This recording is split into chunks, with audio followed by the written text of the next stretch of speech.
L'Algérie multiplie les incitations et les facilitations pour booster ses exportations hors hydrocarbures afin de réduire sa dépendance vis-à-vis des cours du pétrole. Une nouvelle mesure vient d'être mise en application pour la première fois. Il s'agit de la réduction directe de 50% sur les frais de transport international.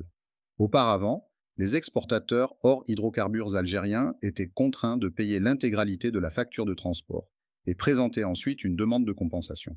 La première opération bénéficiant de la réduction directe a été effectuée ce lundi 6 janvier.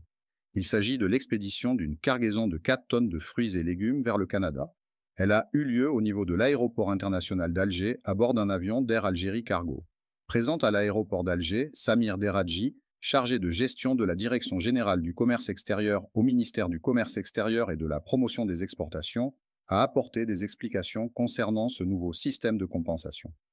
Cette opération, a-t-il indiqué dans des propos rapportés par l'agence officielle APS, est la première réalisée suivant le nouveau système de compensation des exportateurs dans le cadre du FSPE, Fonds spécial pour la promotion des exportations, qui prévoit que l'exportateur ne paie que 50% des frais de transport. Le fonds se chargera ensuite de rembourser Air Algérie ou une autre entreprise de transport. Une mesure qui va alléger la trésorerie des entreprises et leur épargner les lenteurs de la compensation. En avril 2024, un accord visant à faciliter le travail des exportateurs algériens a été conclu entre la Direction générale du commerce extérieur et 4 entreprises publiques de transport, parmi lesquelles Air Algérie Cargo.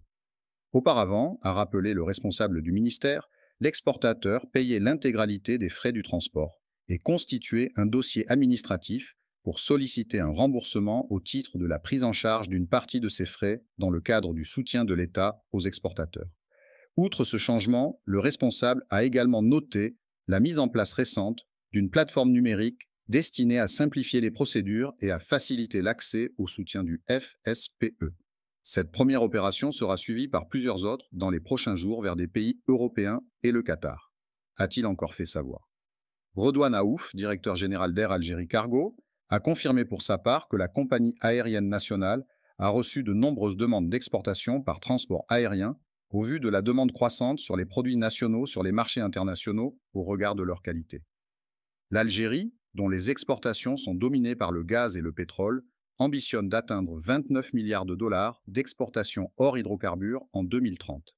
Dépassant rarement le milliard de dollars depuis plusieurs décennies, les exportations de produits autres que le gaz et le pétrole ont sensiblement augmenté ces dernières années. Elles ont triplé entre 2017 et 2023, a souligné la Banque mondiale dans un rapport sur l'économie algérienne publié en novembre dernier. Néanmoins, le rythme de l'évolution de ces exportations reste en deçà des objectifs tracés.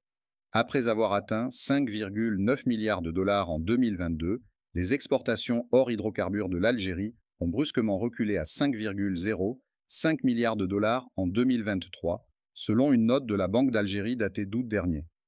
La Banque d'Algérie a expliqué cette baisse par celle des cours mondiaux de gaz, qui a entraîné l'effondrement des prix des engrais, principal composant des exportations algériennes hors hydrocarbures. La baisse s'est accrue au premier trimestre 2024, avec un volume d'exportation de produits hors hydrocarbures, hors service, de 1,06 milliard de dollars, selon la même institution. En dépit de la volonté de les développer sensiblement, accompagnée de mesures d'incitation et de facilitation concrètes, les exportations hors hydrocarbures font encore face à une multitude d'entraves, dont une législation de change rigoureuse et complexe. Des efforts supplémentaires sont attendus pour une réelle diversification de l'économie et la réduction de la part du pétrole et du gaz dans la structure des exportations. Merci d'avoir regardé cette vidéo. Si elle vous a plu, n'oubliez pas de laisser un pouce bleu, de vous abonner et d'activer la cloche pour ne rien manquer des prochaines vidéos. Partagez également avec vos proches, cela m'aide énormément. À très bientôt sur la chaîne.